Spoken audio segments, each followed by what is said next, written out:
মাশাআল্লাহ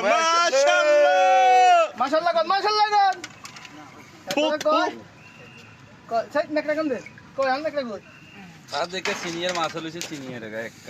এখন খাইব বিকেল বেলা তো মাশাআল্লাহ আমরা খাইব আমরা অধৈর্য হই না, আমরা কোনো অধৈর্য হই না। আরো বড় মাছ এই মাছ না আইবার এর দূরত্ব বড় গরু বড় মাছ খেলার ইয়ে আছে আপনি স্যার আমরা তো বেশি দূর টাইমলে ভালো লাগে এটা তো মজা এটা হ্যাঁ ওদের দাঁড়িয়ে দেখালাম ভাই ভাই যাই তো নিমিনেন আলো আরো লন্না করি আস্তে আয় এক কান উঠাই দেখি 3 কেজি লেই এইখান থেকে খাড়াই যা হ্যাঁ বাড়ি গেছে ভাই হ্যাঁ হ্যাঁ ধরেন কারণ সারা খাড়ান কারবার হইছে আল্লাহ তো ওকে